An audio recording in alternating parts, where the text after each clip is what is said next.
ल हिजो हामीले के पढ्यौँ भन्दाखेरि हिजो मैले तिमीलाई रेडियो एक्टिभिटी स्टार्ट गरेँ र रेडियो एक्टिभिटीमा डेफिनिसन र त्यसको types natural radioactivity artificial radioactivity त्यसपछि हामीले टाइप्स अफ रेडियो एक्टिभ रेडिएसन्सहरू alpha ray beta ray and gamma ray तिनीहरूको प्रोपर्टीको बारेमा स्टडी गऱ्यौँ र range of alpha particle what is the range of alpha particle त्यो पनि मैले हिजो तिमीलाई भनिसकेँ है त। रेन्ज भनेको के थियो भन्दाखेरि कुनै अल्फा पार्टिकल मिडियममा इन्टर गरिसकेपछि त्यसले जति डिस्टेन्स जब मिडियममा इन्टर गर्छ नि तब त्यहाँ के हुन्छ कोलिजन हुन्छ हो कि होइन। कोलिजन भएपछि के हुन्छ त्यसको इनर्जी लस हुँदै जान्छ। लस हुँदै गएपछि निश्चित डिस्टेन्स पार गरेपछि त्यो रेस्टमा आउँछ। भनेपछि the distance covered by the alpha particle before coming to rest that is called range of alpha particle है त। That is called range of alpha particle र त्यसको बारेमा हामीले स्टडी गऱ्यौँ र त्यो 3 कुरामा डिपेन्ड गर्छ भनेर मैले लास्टमा भनिसकेको छु। Energy of incident alpha particle होइन, नेचर अफ द मिडियम त्यसमा पनि डिपेन्ड गर्छ होइन, त्यो हामीले स्टडी गरिसकेका छौँ। ल अर्को त्यो पछि मैले तिमीलाई लज अफ रेडियो एक्टिभ डिसइन्टिग्रेसनको बारेमा स्टडी गराएँ र 3वटा लहरू तिमीलाई भनेको थिएँ र त्यो लहरू भनेको के what are the laws of radio active disintegration.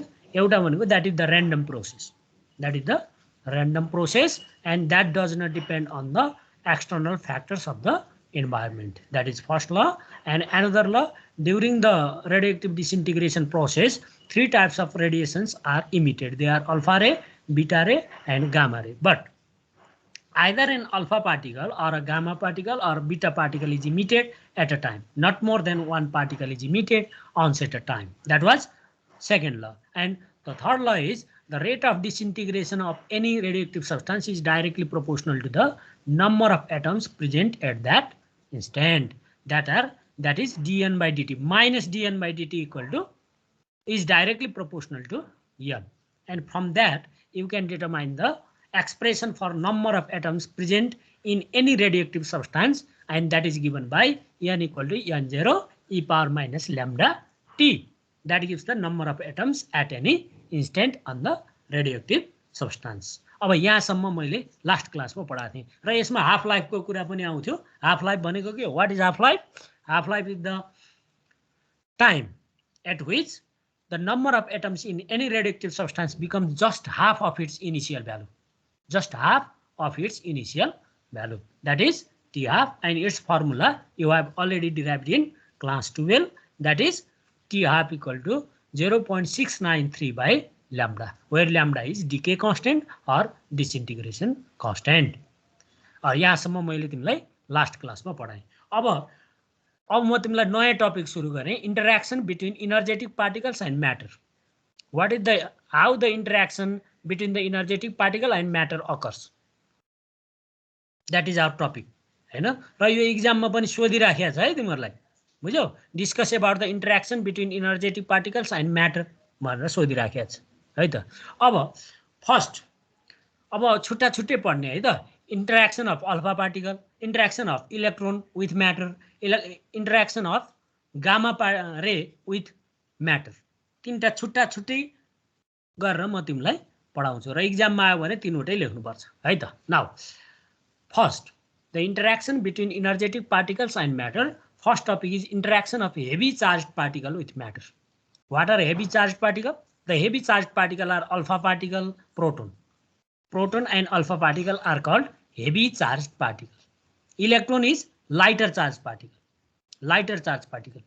Neutron is chargeless particle, and gamma ray is chargeless. Chargeless radiation. So here we are discussing about interaction of alpha particle or proton with matter. And when alpha particle or proton they falls on the medium or in gas, liquid or solid, then they interact with matter.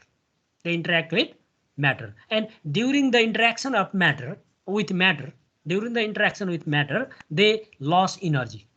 They lose energy, and they by excitation and ionization of atoms, they collide with atoms. They collide with ions, by which they lose energy.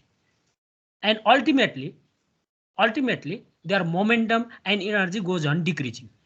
Their momentum as well as energy goes on decreasing. And finally they come to rest. They come to rest. And when they come to rest, then the phenomenon they can show, they can excitation and ionization stops.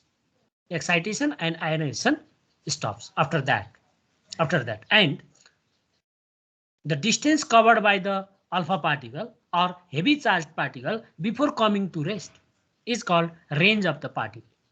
That is called range of the particle. So here you should introduce the term range of the particle, which we have already studied in the topic range of alpha particle. And what are the things in which range of the alpha particle depends on?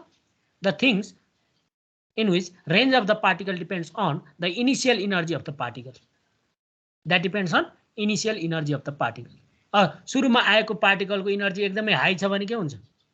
धेरै इनर्जीको छ भने धेरै distance cover गर्छ, हो कि हैन? जब धेरै distance cover गर्छ त्यसको चाहिँ रेन्ज पनि के हुन्छ? धेरै हुन्छ. And ionization potential of matter. Ionization potential of matter. अब आयोनाइजेसन पोटेन्शियल भनेको हिजो मैले भनिसकेको छु. Energy required to eject the electron out from ground state to the infinity. That is ionization potential, and it also depends on nature of the matter.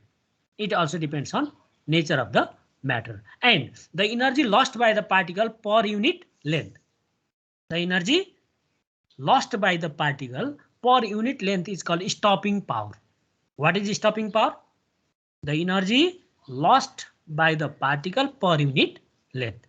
Energy lost by the particle per unit length. That is in the length before coming to rest. If dx be the distance covered by the particle and its energy is d, loss of energy is d, then what will be the stopping power? In unit distance, the loss of energy is d by dx. So that d by dx is called stopping power. The energy lost by the particle per unit length is called stopping power, and it is denoted by d by dx. dx भनेको distance हो, d भनेको के हो? Change in energy हो, decrease in. And here negative sign shows the decrease in energy. The negative sign shows decrease in energy. In this way, the heavy charged particle interact with matter. The heavy charged particle interact with matter. This is about the interaction of heavy charged particle with matter. Now another topic is interaction of electron. Electrons are lighter particles and they possess negative charge. They possess negative charge. And they interact, the electron, as the electron interact, have negative charge, then they go through Coulomb scattering from atomic electron. When they enter on matter, then they collide. Then there are orbiting electrons in the atom, and there will be Coulomb repulsion. There will be Coulomb scattering between the atomic electrons and the injected electron. जब एउटा electron म्याटरमा पर्छ नि, म्याटरमा त एटमहरु हुन्छन्, एटममा त इलेक्ट्रोनहरु हुन्छन्. अब त्यो इलेक्ट्रोनमा के हुन्छ? नेगेटिभ चार्ज हुन्छ. नेगेटिभ चार्ज भएपछि के हुन्छ? स्क्याटरिङ हुन्छ. स्क्याटरिङ occurs. So electrons interact with Coulomb scattering from atomic electrons. Each atom consists of large number of electrons. And when an electron enters into the matter, then what happens? Then there is scattering occurs due to Coulomb scattering. You know about Coulomb's law. What is Coulomb's law? The force of attraction or repulsion between any charge is directly proportional to the magnitude of charge and inversely proportional to the square of the distance between them. जब तो Coulomb scattering हुन्छ नि, तब electron को बीचमा रिपल्सिभ force लाग्छ, हो कि हैन? भने त्यहाँ स्क्याटरिङ हुन्छ. ठीक छ? This is about the interaction of electron with matter. Now third one is interaction or absorption of gamma rays with matter. Third one is interaction or absorption of gamma rays with matter. अब हेर त, जब gamma ray म्याटरमा पर्छ नि, हो, अब gamma ray मैले तिमीलाई भनिसके, सबभन्दा फास्टेस्ट रेडिएसन भनेको gamma ray. You know that the fastest radiations are gamma rays. They have high kinetic energy. So they can penetrate. Their penetration power is very high. This means when a beam of gamma rays is incident on the thin observer, then the material or then the medium absorbs some part of intensity of incident gamma rays, and the absorption or interaction of gamma rays with matter is different than that of interaction of alpha or beta rays, because they have chargeless nature, they have no charge, and they are fastest radiations. So they have highest penetrating power. They have highest penetrating power. यो gamma रेको पेनेट्रेटिङ power एकदमै high छ, हो कि हैन? एउटा nature, अर्को यिनीहरू चार्जलेस हुन्, इलेक्ट्रोम्याग्नेटिक रेडिएसन हुन्। भनेपछि अरु अल्फा र बीटामा चाहिँ चार्ज हुन्छ, यिनीहरू अलिकति स्लो हुन्छन्। भनेपछि यो गामा रेको इन्टरेक्सन अरु दुईटा पार्टिकलको इन्टरेक्सनको तुलनामा के छ? अलिकति फरक छ, है त? That is different than that of interaction of alpha and beta ray due to the property high penetrating power and chargeless nature. High penetrating power and chargeless nature. And here, let us suppose when a gamma ray photons are incident on the material, then some part of energy will be absorbed by the matter. Some part of energy will be absorbed by the matter. And when intensity of the gamma ray is absorbed by the matter, then what happens? Then it and intensity goes on decreasing. Okay? जब तिम्रो खल्तीमा भएको पैसा, तिमीसँग भएको पैसा खर्च गर्दै जान्छौ नि, खर्च गर्दै गएपछि के हुन्छ? तिम्रो खल्ती रित्तिदै जान्छ, हो के? तिम्रो खल्ती रित्तिदै जान्छ। त्यस्तै जस्तो जब गामा रे मिडियममा पर्छ तब के हुन्छ भन्दा त्यो मिडियममा इन्टरेक्ट गर्छ। जब इन्टरेक्ट गर्छ यसको एनर्जी क्रमशः लस हुँदै जान्छ। Due to the absorption from matter, due to absorption from matter, the energy of gamma ray goes on decreasing. That means the intensity follows exponential law. What is exponential law? Initial rate of fall is maximum. After that, the rate of fall of intensity varies very slowly. That is called exponential nature. सुरुमा झ्याप्पै change हुन्छ अनि बिस्तारै change हुन्छ। तिम्रो खल्तीमा धेरै पैसा छ भने तिमी के गर्छौ? तिमीसँग टन्न पैसा छ भने तिमीले के गर्छौ? सुरुमा खर्च गरेको मेसै पाउँदैन। जब खल्ती रित्तिदै जान्छ तिम्रो खर्च गर्ने रेट तिम्रो खल्तीमा भएको पैसासँग डाइरेक्टली प्रोपोर्सनल हुन्छ, हो के? टन्न पैसा छ भने तिमी 2-4 हजार खर्च गरेको मेसै पाउँदैन। अब तिमीसँग 200-400 रुपैयाँ मात्रै बचेपछि के हुन्छ? चिया खान पनि छोड्छौ। भनेपछि हाम्रो खर्च गर्ने रेट केसँग डाइरेक्टली प्रोपोर्सनल हुँदो रहेछ? हामीसँग कति पैसा छ त्योसँग डाइरेक्टली प्रोपोर्सनल हुँदो रहेछ। हो त्यस्तै जस्तो गामा रे फोटोनको इन्टेन्सिटी पनि जब एब्जर्भ हुँदै जान्छ सुरुमा इन्टेन्सिटी झ्याप्पै गर्छ अनि के हुन्छ? बिस्तारै स्लो रेटमा। That means it follows exponential nature. It follows exponential nature. And if you suppose that delta x be the thickness of the observer and I be the intensity of transmitted gamma ray beam at that instant, then it is found that the change in intensity of gamma ray is directly proportional to the product of intensity and thickness of the matter, thickness of the medium. That is delta I is directly proportional to minus I dx. And here negative sign shows the decrease in intensity of gamma rays. Negative sign shows the decrease in intensity of gamma rays. That is di, you can write this like this, di equal to minus mu I dx. This is our equation first, where mu is called linear absorption coefficient. Linear भनेको distance, linear absorption coefficient, and it has dimension reciprocal to length. Linear भनेको length हो नि, length को reciprocal हुँदो रहेछ. It has dimension reciprocal to length. किन भन्दा तिमीले यो म्यू हेरे नि, यहाँबाट हेर्यो भने di by I times dx भयो नि, म्यू भनेको, हो के? यो फर्मुलाबाट हेर त, di by I times dx, that is mu. अब di र I को युनिट क्यान्सल भयो, dx मात्रै र dx भनेको त लेन्थ हो. It has unit equal to reciprocal of length. And after integration, हैन, अब यसलाई जस्ट म्याथमेटिकल इन्टिग्रेसन तिमी गर्न सकिहाल्छौ, हैन? You will get ln of I equal to minus mu x plus c. ठीक छ यो? Minus mu x plus c, where c is constant of integration. Now, to find the value of constant of integration, let us suppose before penetrating, when x equal to 0, before entering into the medium, what is the distance covered? X equal to 0, isn't it? X equal to 0. And at that time, the intensity of incident gamma ray will be maximum. The intensity of incident gamma ray will be maximum, and that can be denoted by I equal to I naught. ठिक छ यो I equal to I naught. Now applying this condition in equation 2 to find the value of constant of integration, then you will get like this. Ln of I equal to minus mu x plus ln of I naught. This is the value of C. C equal to ln of I naught. If you apply this condition in equation 2, then you will get the value C as ln of I naught. I naught is maximum intensity of gamma ray before penetrating the medium, before absorbing by the medium, right? C equal to ln of I naught. That means now putting the value of C here, you will get ln of I equal to minus mu x plus ln of I naught, or ln of I by I naught equal to minus mu x.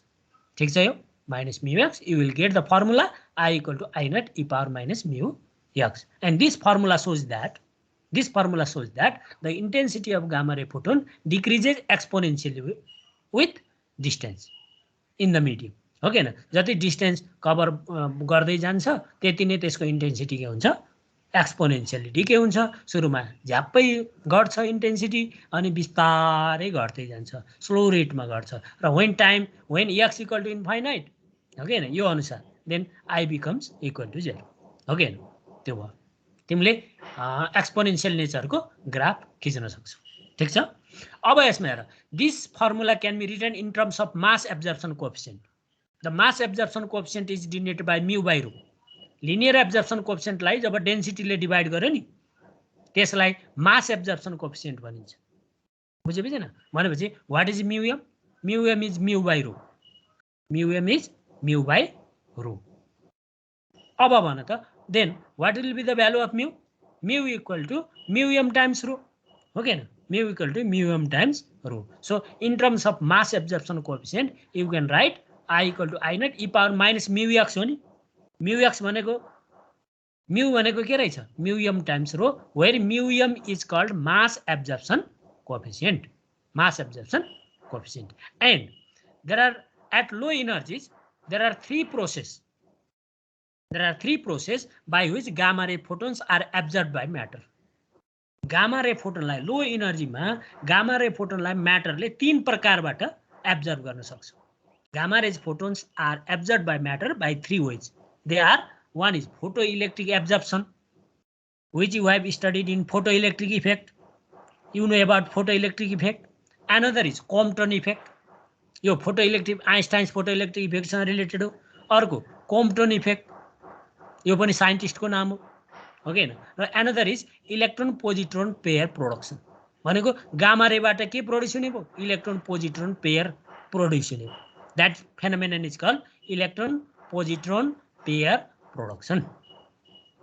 अब gamma ray photon यदि लो एनर्जीमा छ भने त्यसले के गर्छ, तीन प्रकारबाट interact गर्दो रहेछ हैन. म्याटरले तीन प्रकारले एब्जर्ब गर्दो रहेछ गामा रे फोटोनलाई. What are they? one is by photoelectric absorption, another is by Compton effect, and another is by electron positron pair production. अब यिनीहरुको सर्टमा डिस्क्रिप्सन गर्नुपर्छ. What is photoelectric absorption? You know about photoelectric effect. Okay न, photoelectric effect भनेको त सबैलाई clear छ नि. Okay न, सबैलाई क्लियर छ.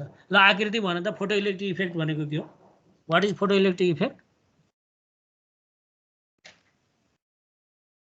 आकृति त्यो फोटोनहरु मेटलमा स्ट्राइक भएर मेटलबाट इलेक्ट्रोन निस्किने प्रोसेस. फोटोनहरु मेटलको सर्फेसमा परेपछि अनि इलेक्ट्रोन्सहरु चाहिँ इमिट हुने प्रोसेस भनेपछि त्यहाँ सुन, फोटोन भनेको गामा रे हो. बुझेपछि न, गामा रेलाई फोटोन भनिन्छ. गामा रे इन्सिडेन्ट भयो, त्यहाँबाट के निस्क्यो भन त?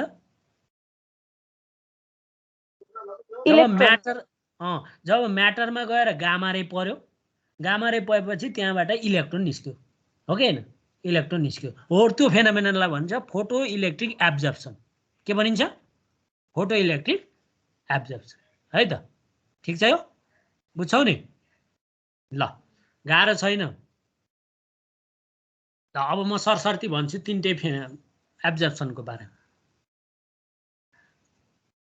ल फोटो इलेक्ट्रिक एब्जर्प्सन, ल एकदम सिम्पल छ.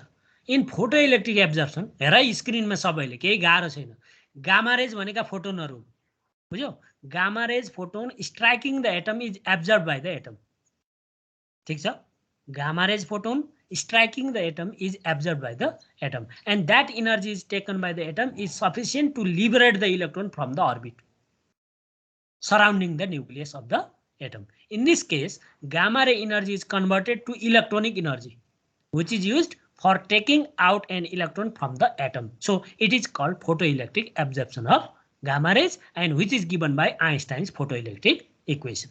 There त यो फिगरमा हेर सबले there यो भयो नि यो एटम हो this is the atom and this is the incident gamma ray incident gamma ray this is the atom and this is the gamma ray incident gamma ray the gamma ray is incident on the atom or on the matter matter मा incident हुनु भनेको atom मा incident हुनु okay na and you know every atom consists of large number of electrons they are orbiting in their particular orbit okay na orbit मा घुमिराखेका छन् तब जब gamma ray आएर यहाँ म्याटरमा पर्यो नि म्याटरमा पर्यो भनेको एटममा पर्यो एटममा परेपछि यिनीहरुले इलेक्ट्रोनसँग कोलाइड गर्यो हो then they knocked out electron from the matter surface they knocked out electron from the metal surface then the energy supplied by this gamma ray is used by two ways some part of energy is used to eject the electron from the metal surface or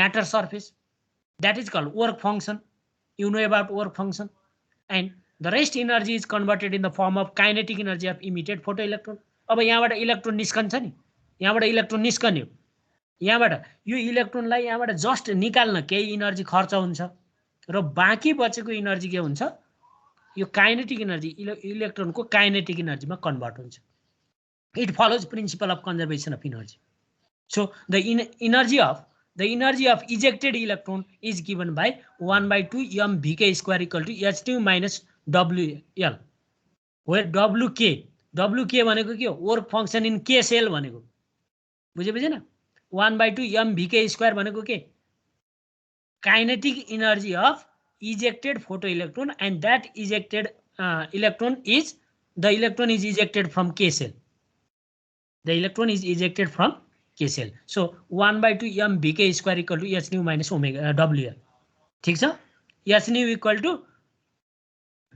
w plus half mv max square भनेर पढेको हैन तिमीहरुले हैन Einstein's photoelectric यो अरु के हैन this is Einstein's photoelectric equation this is for k cell similarly the formula for electron that is ejected from L cell is 1/2 mvl square equal to h nu minus wl h nu minus wl where wk and wl are the work function in the k cell and L cell respectively k cell and L cell respectively and this phenomenon is called photoelectric absorption this phenomenon is called photoelectric absorption now another effect is Compton effect what is Compton effect अब हेर यहाँ पनि पहिला gamma ray नै incident को कुरा गरेका छौं हामीले यहाँ गामा रे इन्सिडेन्ट भयो gamma ray is incident on matter then what happens then this is converted into two parts some part of energy is carried by electron and the rest energy is converted as the emitted gamma ray photon whose energy is different than that of energy of incident gamma ray photon अब यहाँ हेर यहाँ एउटा electron निस्क्यो अर्को gamma ray photon निस्क्यो त्यो gamma ray फोटोनको energy incident gamma ray को भन्दा के भयो फरक भयो बुझेन थोरै हुनु पर्यो नि किन भन्दा यहाँबाट आएको केही एनर्जी त यसले पनि लिएर गएको छ भनेपछि यसको भन्दा यसको यो इजेक्टेड गामा रे को अर्थात इजेक्टेड फोटोनको एनर्जी के हुनु पर्यो कम हुनु पर्यो हो यसलाई भन्छ कम्पटन इफेक्ट अहिले हामीले त्यो गामा रे फोटोनको कुरा गरेका थिएनौं इजेक्सन अफ गामा रे फोटोनको कुरा गरेनौं तर कम्पटन इफेक्टमा त्यो कुरा गरे हेर in this case the energy given by the gamma ray is more than the energy required to liberate an electron from the atom and in addition to the liberation of electron we also get a photon we also get a gamma ray photon and whose energy is different than that of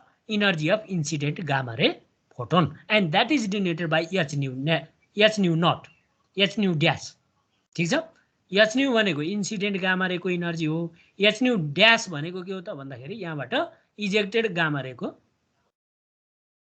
फोटोनको energy हो। भनेपछि के भयो त भन्दा यहाँ electron पनि निस्क्यो, अर्को गामा रे पनि निस्क्यो। That is called Compton effect. Such effect is called Compton effect. And now the third process is electron positron pair production. अब यहाँ हेर त, जब गामा रे इन्सिडेन्ट भयो नि, यहाँ इलेक्ट्रोन पनि निस्क्यो, ई नेगेटिभ ई पोजिटिभ। ई पोजिटिभ भएकोलाई हामी पोजिट्रोन भन्छौँ। के भन्छौँ? पोजिट्रोन भन्छौँ। यसको अर्थ के भयो त भन्दा जब यहाँबाट गामा रे आयो नि, त्यो गामा रेलाई एटमले एब्जर्भ गरिसकेपछि, हैन, एब्जर्भ गरिसकेपछि त्यो इलेक्ट्रोन र पोजिट्रोन पेयरको रूपमा यहाँबाट प्रोड्युस हुने भयो। That converts in the form of electron and positron pair. And this phenomenon is called electron positron pair production. This phenomenon is called electron positron pair production. यसको अर्थ के रहेछ हेर त? This means that at electron positron pair production the photon disappear, the incident gamma ray photon disappear, and that converts into electron positron pair. That converts into electron positron pair. यो चाहिँ यहाँ disappear भयो र electron र पोजिट्रोन पेयरको रूपमा फेरि appear भयो। ठीक छ, प्रोड्युस भयो भने यस्तो फेनोमेननलाई के भन्छ? इलेक्ट्रोन पोजिट्रोन पेयर प्रोडक्सन भन्छ। है त, this is about interaction of charge particle with matter. Interaction of charge particle with matter. अब तिमीलाई इक्जाममा सोधिरहेछ discuss about the interaction of charge particle with matter भन्यो भने के लेख्ने रहेछ त भन्दाखेरि के लेख्ने रहेछ भन्दाखेरि तिमीले interaction of heavy charge particle with matter त्यो लेख्नु पर्ने रहेछ। इम्पोर्टेन्ट छ नि है, त्यो लेख्नु पर्ने रहेछ। अनि दोस्रो कुरा interaction of electron with matter लेख्नु पर्दो रहेछ, हो कि हैन? अनि तेस्रो कुरा interaction of gamma rays with matter लेख्नु पर्दो रहेछ। र त्यो तीन प्रकारले हुँदो रहेछ। एउटा के? फोटो इलेक्ट्रिक एब्जर्प्सन और फोटो इलेक्ट्रिक इफेक्ट। अर्को के? कोम्पटन इफेक्ट, हैन? अर्को भनेको के रहेछ? Electron positron pair production. ठीक छ, ल बुझिन्छ यो कुरा? विभीषण भन त, केही छ? हैन सर, बुझिन्छ नि है? खासै धेरै गाह्रो छैन नि। अब अलिअलि पढ्नु त पर्यो, अब ल्याङ्ग्वेजै हो गरे सबै। अब तिमीले हेरेपछि बुझ्छौ है त? Okay sir. ल अब म त्यो भने अगाडि जान्छु। अलि सबै आइदिएको भए पढाइ अलि राम्रो हुन्थ्यो। अब तिमीहरू के भन्ने खोइ, अहिले त आउनु पर्ने हो के अरे। अब यहाँ हेर, अब एउटा यो अघि मैले गामा रे फोटोनको गरेको थिएँ नि, हो त्योसँग रिलेटेड एउटा न्युमेरिकल छ। हेर त, द लिनियर एटेन्युएसन कोफिसियन्ट भनेको के हो भने त लिनियर एब्जर्प्सन कोफिसियन्ट भनेको हामीले के सपोज गरेका छौँ? That is mu. Mu for 2 mega electron volt gamma ray in water is about 5 per metre. This is the value of mu. ठीक छ, linear absorption coefficient is 5 per metre and 2 mega electron volt gamma rays, यो incident gamma रेको energy हो, हैन? This is the energy of incident gamma rays. अब तिमीलाई के सोध्यो हेर त? एमा find the relative intensity of a beam of 2 mega electron gamma rays after it has pass through a distance of 0.1 metre in water. अब त्यो water मिडियममा पठाइदिएछ, हैन? त्यो गामा रे कहाँ इन्सिडेन्ट भयो? वाटर मिडियममा इन्सिडेन्ट भयो। र त्यो वाटर मिडियममा उसले कति डिस्टेन्स पार गर्यो? 0.1 मिटर डिस्टेन्स पार गर्यो भने 0.1 मिटर डिस्टेन्स पार गर्दा सुरुमा वाटरमा इन्टर हुने बेलामा र 0.1 मिटर डिस्टेन्स पार गरिसकेपछि तिनीहरूको इन्टेन्सिटीको रिलेटिभ इन्टेन्सिटी कति भयो त्यो निकाल। आई बाई आई नट निकाल। रिलेटिभ भनेको कम्पेयर गर भनेको। Before entering into the water medium and after introducing into the water medium through the distance is 0.1 metre. What is the relative intensity? We should determine that. That means we should determine I by I naught. I is the intensity after traveling 0.1 meter in water and I naught is the intensity of gamma ray before traveling in water medium. We should determine that ratio, isn't it? That is the ratio we should determine. And second, how far must such a beam travel in water before its intensity is reduced to 1% of its original value? अब 1% ले reduce हुनु पर्यो, घटेर 1% हुनु पर्यो अरे, हो कि हैन? 99% के हुनु पर्यो, रिड्युस्ड भयो। ठिक छ। अब यो त जेनरल फर्मुला तिमीलाई थाहा छँदैछ। ए द भ्यालु अफ म्यु is 5 per meter, x is 0.1 meter, I by I naught is equal to what? We should determine I by I naught. And what is our formula? Working formula is I equal to I naught e power minus mu x. ठिक छ। अब I by I naught equal to e power minus mu भनेको 5 into 0.1 हो, भनेपछि कति आयो त भन्दा 0.61 रिलेटिभ इन्टेन्सिटी। ठिक छ यो। ल अब अर्को तिमीलाई फेरि के भनेको छ भन्दा इन्टेन्सिटी घटेर 1% हुन लाग्ने अरे, 1% मात्रै by question. Intensity of gamma ray, final intensity of gamma ray according to the question is I equal to 1% of I naught. 1% of I naught, that is I naught by 100. I naught by 100. Then again applying that condition, again you should determine, or you will get I equal to I naught e power minus mu x. Then you will get, since you get I naught by I equal to, you have I naught by I from here, here the I naught by I भनेको त 100 हो, भनेपछि I naught by I भनेको 100 लेख e power 5x भयो। ठिक छ। अब ln लिए ल x को भ्यालु निकाल भने x इक्वल टु कति रहेछ 0.92 मिटर। भनेपछि त्यो वाटर मिडियममा 0.92 मिटर ट्राभल गरिसकेपछि त्यसको इन्टेन्सिटी, त्यो गामा रे फोटोनको इन्टेन्सिटी सुरुको जम्मा 1% मात्रै रहँदो रहेछ है त, सुरुको 1% मात्रै रहँदो रहेछ भन्ने कुरा बुझिन्छ है त। ल अब तिमीलाई interaction of gamma rays with matter, interaction of charge particle with matter भन्यो भने यति टपिक राम्रोसँग पढ्ने सबले है त। ल गाह्रो छैन नि, यो हेर्दै जाऊ, तर एक दुई चोटि पढ्नुपर्छ है त। ल अर्को छ radio active tracer. What is radio active tracer? अब रेडियो एक्टिभ ट्र्यासर भनेको के हो त भन्दाखेरि त्यस्तो रेडियो एक्टिभ इलिमेन्ट हो। Radio active tracer is a type of radio active element which is added to the compound of a material or to a material. कुनै एउटा कम्पाउन्डमा अर्थात् मेटेरियलमा एड गर्यो भने के हुन्छ त भन्दा त्यो मेटेरियलको डिस्ट्रिब्युसन के छ, what is the distribution of material inside the matter, we can study that. That types of radioactive element is called radioactive tracer. What is radioactive tracer? Radioactive tracer भनेको कुनै पनि मेटेरियलमा एड गरेर त्यस मेटेरियलको डिस्ट्रिब्युसन मोनिटर गर्ने, कुनै पनि मेटेरियलमा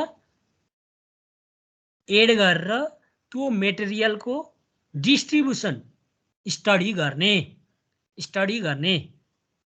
गर्न प्रयोग गर्ने रेडियोएक्टिभ इलिमेन्टलाई रेडियोएक्टिभ ट्र्यासर भनिन्छ। र त्यसरी त्यो स्टडी गर्ने जुन छ नि प्रोसेस हो त्यसलाई रेडियो लेबलिङ भनिन्छ। The use of radioactive tracer is called radioactive labeling. So what is a radioactive tracer? Radioactive tracer is a radioactive element or compound, or radioactive element or compound which is added to a material to monitor the material's distribution,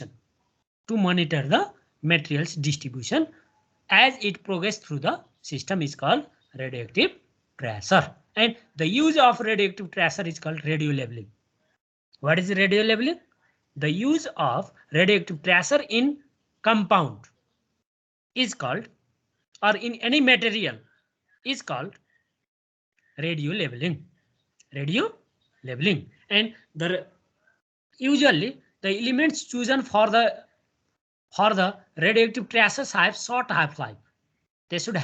We should choose the radioactive element that have short half-life, and they are produced by the nuclear reaction process. And example, the commonly used radioactive tracers are tritium. Tritium can be used. We can use carbon 11.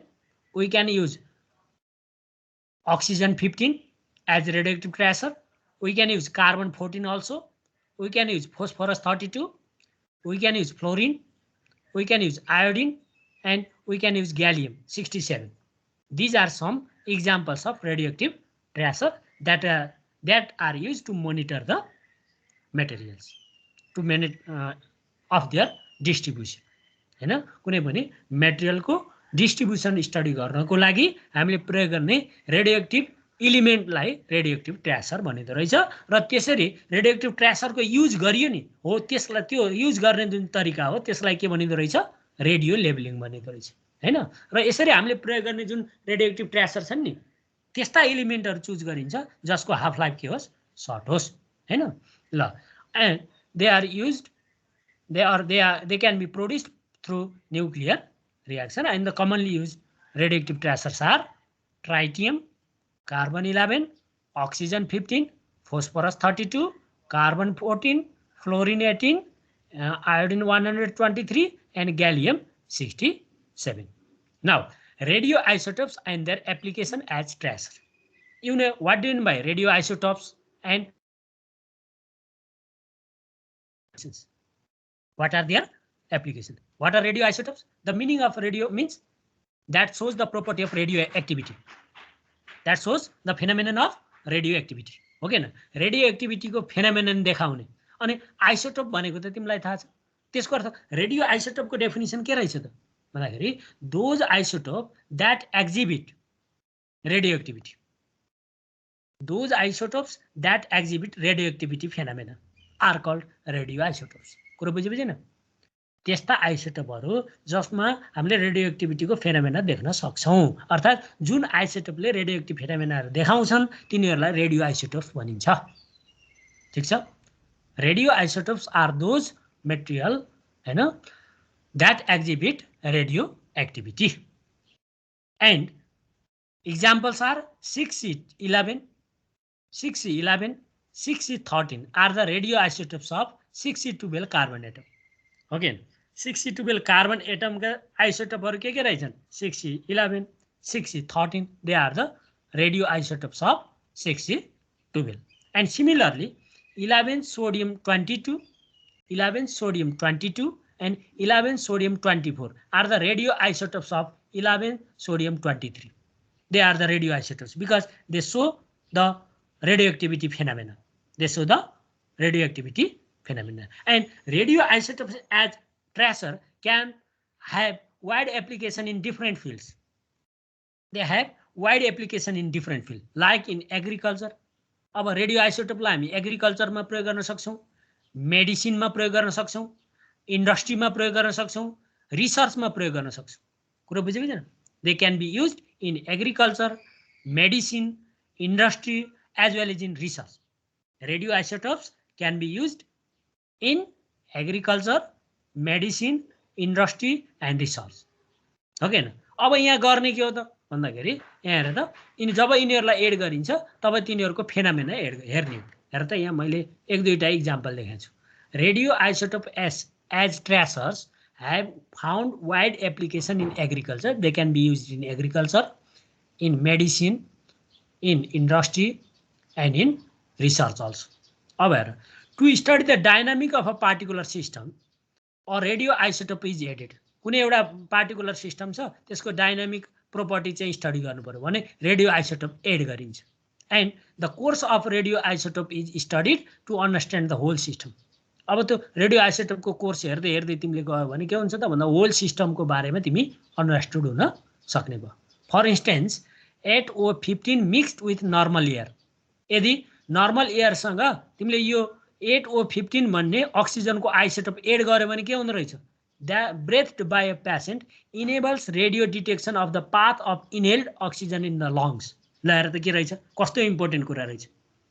यदि हामीले inhale अक्सिजनमा यो अक्सिजनको isotope mix गरिदियो 8O15 अक्सिजनको isotope add गरिदियो भने के हुँदो रहेछ that enables radio detection of the path of inhaled oxygen in the lungs. हो त्यो इनहेल्ड अक्सिजनको बाटो कता छ त्यो लंग्समा त्यसको बारेमा हामी स्टडी गर्न सक्दा रहेछौं. हो के न? Phosphorus uptake by plants. जब यो प्लान्टहरुले फोस्फोरस लिन्छन् नि माटोबाट हो from the soil is studied using a phosphate fertilizer containing the radioisotope of P32. कति फोस्फोरस कसरी लियो छ भनेर स्टडी गर्न हामीले P32 हेर्न सक्छौं. Brain and thyroid tumours are detected using iodine 131 isotope. हेर यसबाट तिमीले ब्रेन र थाइरोइड ट्युमर पनि डिटेक्ट गर्न सक्ने. ओके भनेपछि के रहेछ त भन्दाखेरि रेडियो आइसोटोपको सहायताले हामीले धेरै कुरा पत्ता लगाउन सक्दा रहेछौँ धेरै फिल्डमा है त। अब यिनीहरूको युज डिफ्रेन्ट फिल्डमा के छ म तिमीलाई सरसर्ती भन्दै जान्छु। Medical application, what are the medical application of radio isotopes हैन। रेडियो आइसोटोपको मेडिकल एप्लिकेसन के छ त भन्दाखेरि radio isotope are mainly used for two purposes in medical applications. Medical एप्लिकेसनमा हामीले रेडियो आइसोटोपको दुईटा पर्पोजको लागि काम गर्न सक्छौँ। That means we can medical application of radioisotopes can be divided into two parts. Can be divided into two parts.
Sir mute छ क्या?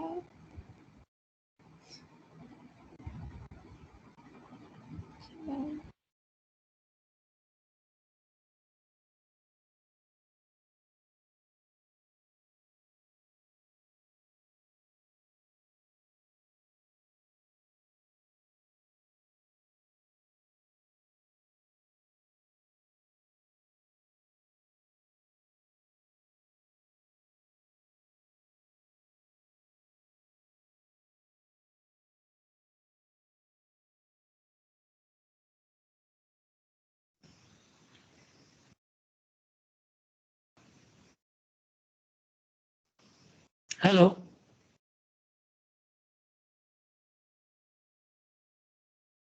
हेलो हजुर सर। सुनिया छ? सर म्यूट थियो, अहिले भर्खर आयो। होइन होइन, यो लाइन गयो, ए लाइन गएर समस्या भएको हो। अब यो अर्को मैले वैकल्पिक नेट प्रयोग गरेको छु के रे, यो अलि नसुनिन पनि सक्छ, मलाई भन है केही भयो भने है त। हुन्छ, अहिले सुनिया छ? सुन्ने छ। ल अब स्लाइड चाहिँ बरु के गर्छ अब देखिन। अब नयाँ यहाँ लाइन आयो भने त म चेन्ज गरिहालौँ ल, तर पनि अब कुरो सुन है त। अलि इन्टरप्टेड आउला। ल मैले तिमीलाई भन्दै थिएँ अब रेडियो आइसोटोपको मेडिकल एप्लिकेसन दुई काममा प्रयोग गरिँदो रहेछ। एउटा भनेको diagnosis of disease, one is diagnosis of disease and another is therapy. जब रोग पहिचान हुन्छ नि, डायग्नोसिस भनेको रोग पहिचान गर्ने।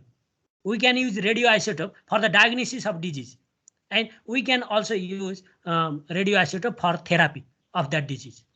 कुरो बुझ्यौ? भनेपछि डायग्नोसिस भनेको रोग पहिचान गर्ने हो, थेरापी भनेको रोगको उपचार गर्ने हो। त्यसकारण रेडियो आइसोटोपको हामीले दुईटै एप्लिकेसन छ in medical field. In medical field we have two applications, two types of application in diagnosis of disease as well as therapy of disease. And the radioisotopes The radioisotopes are used in diagnosis of disease in the following ways. हैन अब के रोगहरु पहिचान गर्न सकिन्छ त भन्दाखेरि radioisotope is used in diagnosis of nature of blood circulatory disorder. हाम्रो शरीरमा नि ब्लड सर्कुलेटरी डिसअर्डर छ नि हो, blood circulatory disorder find out गर्नको लागि प्रयोग गरिन्छ। That means we can diagnose the disease with the help of radioisotope. In diagnosis or for diagnosis or in the case of diagnosis, we have different, we can diagnose different types of diseases with the help of radioisotope. The first is radioisotope is used in diagnosis the nature of blood circulatory disorder. हाम्रो शरीरमा blood circulatory disorder के छ भनेर find out गर्न, कस्तो नेचरको छ भनेर फाइन्ड आउट गर्न हामी प्रयोग गर्न सक्दा रहेछौँ। ठीक छ। And number 2, it is used in detecting brain tumours. It can also be used to determine the brain tumours. That is second application. And number 3, it is used in studying the pumping action of heart also. It can be used to study the pumping action of heart also. And it can also be used for to study the function of kidney and liver. Radioisotopes can be used to study the function of kidney and liver. And another is it is used in detecting the defect of bone metabolism. So bone metabolism के defect छ त्यो पनि find out गर्न प्रयोग गर्न सकिन्छ। And it can also be used to in the diagnosis of anemia. Anemia भन्ने रोग, रक्त अल्पता भन्ने रोग डायग्नोसिस गर्नमा पनि रेडियो आइसोटोप प्रयोग गर्न सकिन्छ। यसको अर्थ के रहेछ त भन्दाखेरि रेडियो आइसोटोप हामी डिफरेन्ट रोगहरु डायग्नोसिस गर्ने काममा प्रयोग गर्न सक्दा रहेछौँ। We can use radio isotope for the diagnosis of different diseases in medical field. Similarly, we have also therapy. We also treat some diseases with the help of radioisotopes, and some of the examples are: number first, the radioisotope example radioiodine is used in the treatment of thyroid gland.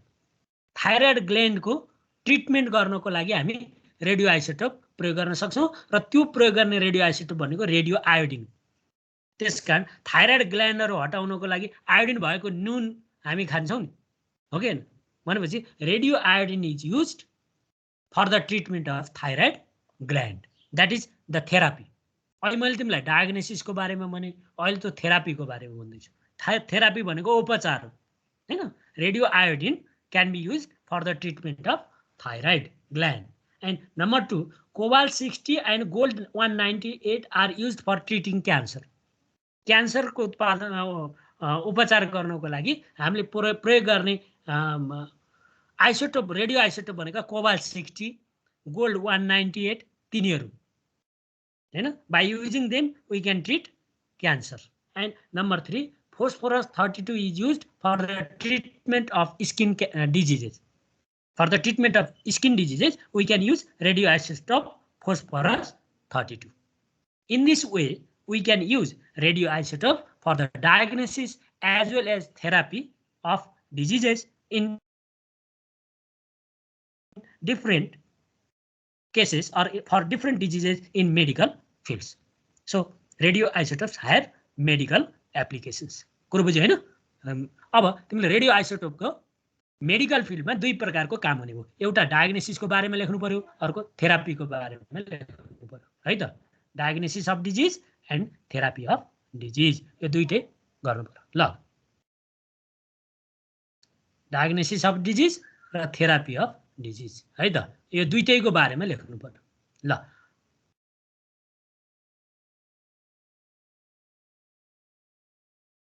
In medical field भन्न आयो भने तिमीले त्यो गर्नु पर्यो है त। ल, now what is the application of radio isotope in agriculture? अब हेर, यो मेडिकल फिल्डको कुरा सिद्धियो है त। ल, अब अर्को हेर, एग्रिकल्चरमा हामी कसरी प्रयोग गर्न सक्छौं? How can we use radio isotope in agriculture? हेर, in agriculture the radio isotopes help to raise the crop yields. हेर त कस्तो राम्रो रहेछ। क्रप यील्ड उत्पादन बढाउनको लागि हामीले प्रयोग गर्न सक्दा रहेछौं। To raise the crop yields we can use radio isotope in agriculture. For example, in plant physiology, phosphorus 32 is incorporated in the fertilizer and added to the soil. The plant and soil are measured from time to time for activity. Phosphorus is taken up by the plant during its growth. There, plant le आफ्नो growth को लागि आवश्यक पर्ने material भनेको के रहेछ? Phosphorus. That is taken by the plant during its growth. And it is also used possible to find out whether the particle plant requires root feeding. हैन, यो रेडियो आइसोटोपको अर्को इम्पोर्टेन्ट युज के पनि रहेछ त भन्दाखेरि अब कुनै प्लान्टलाई रुट फिडिङ गर्न आवश्यक छ अर्थात् फोलिएज फिडिङ गर्नु आवश्यक छ भन्ने कुरा फाइन्ड आउट गर्न पनि हामीले प्रयोग गर्न सक्दा रहेछौँ हैन। कुनै बिरुवालाई हामीले जराबाट फिडिङ दिने हो कि पातबाट फिड दिने हो कि त्यो चाहिँ डिटरमाइन गर्ने काम पनि केले गर्दो रहेछ भन्दा रेडियो आइसोटोपले गर्दो रहेछ। So we can use radio isotope in agriculture field also, in agriculture field also. कुरो बुझ्यो हैन? Number 3, in scientific research, how can we use radio isotope in scientific research? In fundamental scientific research, the alpha, beta and gamma radiation producing from radioisotopes are used for testing of materials. अब मैले तिमीलाई पछि non destructive testing भन्ने पढाउँछु, यसैमा पढ्नुपर्छ हो। त्यो नन डिस्ट्रक्टिभ टेस्टिङमा यिनीहरू प्रयोग गर्न सकिन्छ। Alpha, beta and gamma rays can be used or gamma rays can be used for testing of materials in scientific research. कुनै एउटा मेटेरियल बनायो र त्यो कतिको राम्रो छ, त्यो बनाएको सामान कस्तो छ भनेर टेस्ट गर्नको लागि हामी प्रयोग गर्न सक्दा रहेछौँ। ठीक छ? The material under test is interposed between the source, that means radioisotope, and a radiation detector. The change in counting rate in the detector gives the measure of the physical properties and structure of the material. त्यो हामीले बनाएको जुन material छ नि हैन, इन्डस्ट्रीहरुमा प्रयोग गरेको material छ, त्यसको स्ट्रक्चर कस्तो छ, फिजिकल प्रोपर्टी कस्तो छ, त्यसको बारेमा स्टडी गर्न पनि हामी रेडियो आइसोटोपको प्रयोग गर्न सक्दा रहेछौँ। That is another application. That means this is the application of radioisotope in research, scientific research, or in industry. That is used in industry. And another is radioisotopes are widely used in molecular biology. Radioisotopes can be used in molecular biology for producing destructive effects.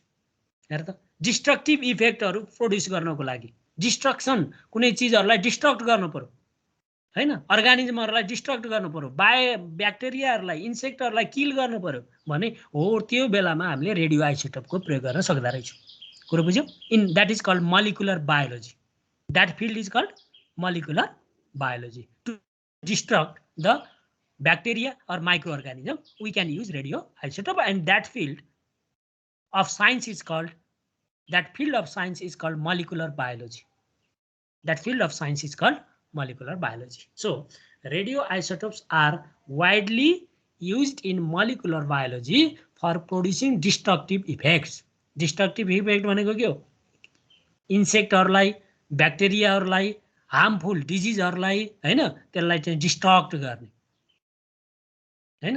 Radiation स्टेरिलाइजेस pharmaceuticals, रेडिएसन्स sterilise pharmaceuticals हैन, जहाँ मेडिसिनमा प्रयोग, medical फिल्डमा प्रयोग गर्ने जुन फार्मास्युटिकल्सहरु छन् नि हो, तिनीहरुलाई स्टेरिलाइज गर्न, जर्मलेस गराउन, कीटाणु मार्न प्रयोग गरिँदो रहेछ।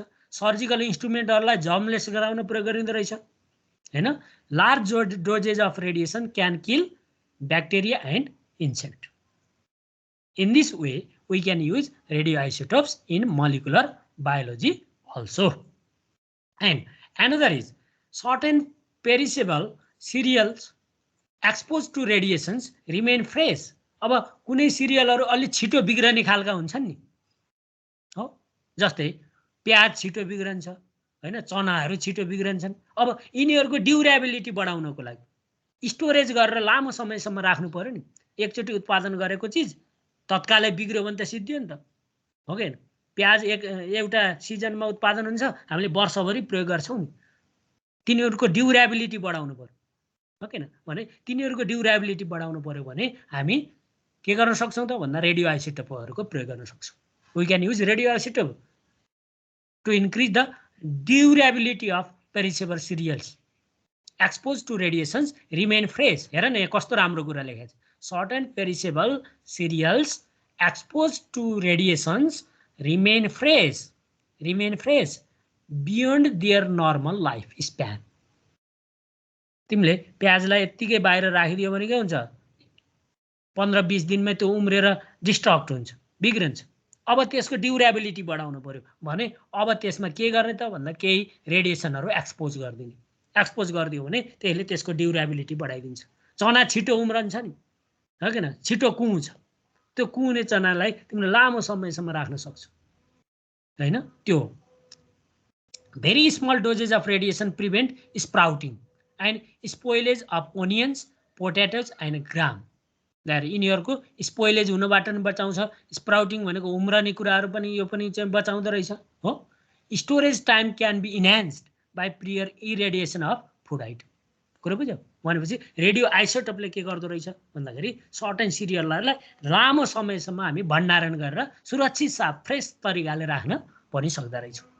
ठिक छ? This is also the important use of radioisotope. And final use of radioisotope is radiocarbon dating. You know about carbon dating, okay na? तिमीले carbon dating को बारेमा पहिले पढिसकेका छौ. You can use radioisotope as carbon dating. What is carbon dating? Carbon dating is the method of estimating. Carbon dating is the method of estimating the age of ancient fossils. Age of ancient fossils by measuring the activity of carbon-14 inside it.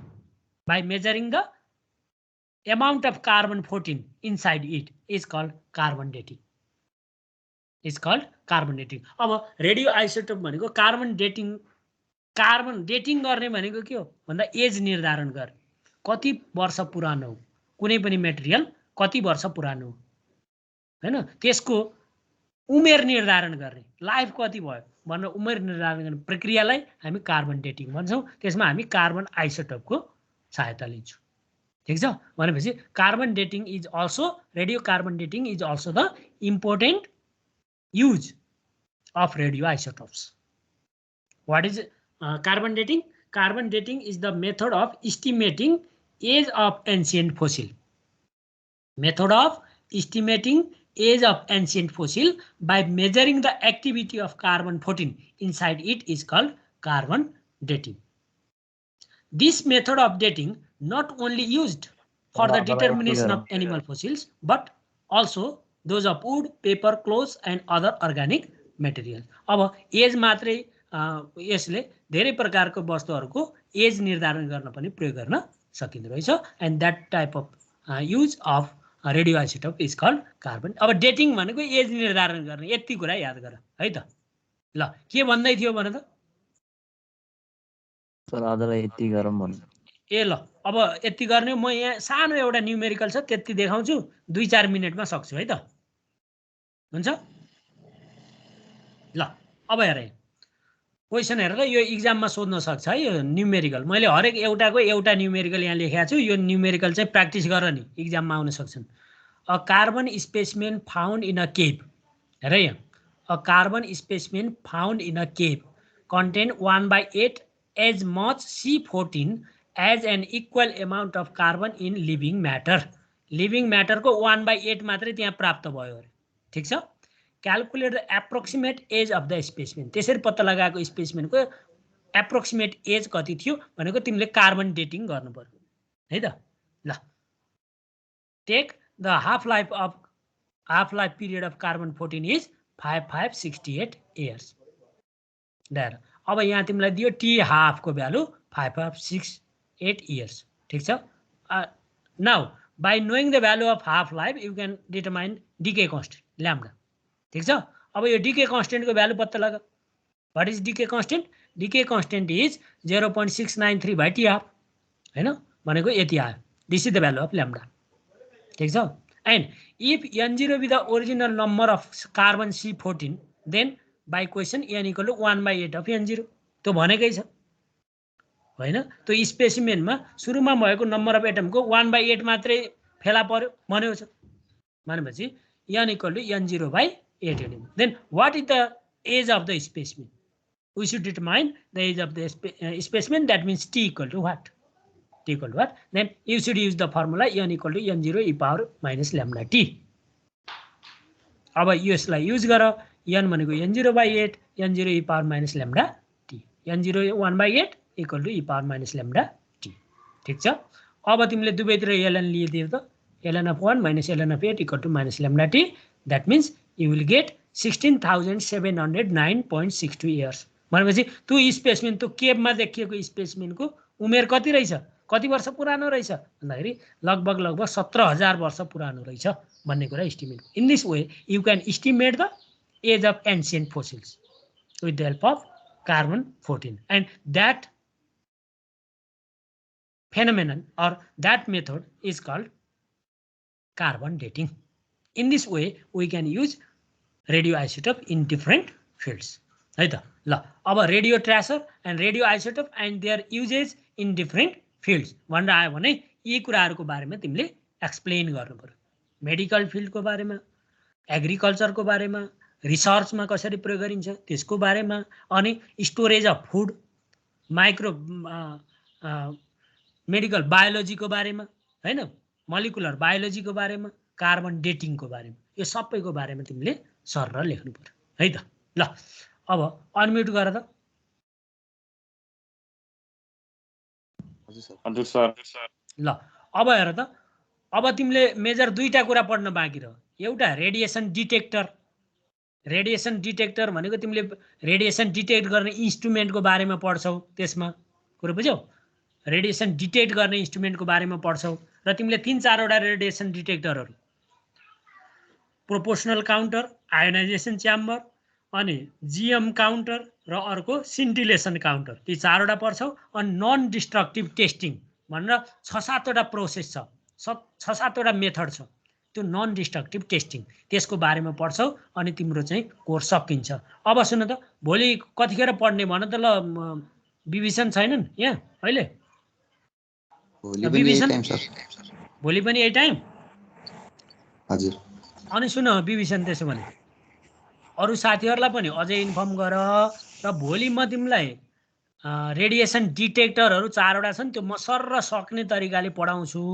भोलि dead period जति लाग्ला अनि अर्को dead period पढेर भोलि र पर्सिमा सकौँ है त. है ओके सर. ओके. र तिमीहरूको प्रेजेन्स पनि अलि राम्रो भएन क्या, अलि प्रेजेन्स भयो पढाउन पनि बढो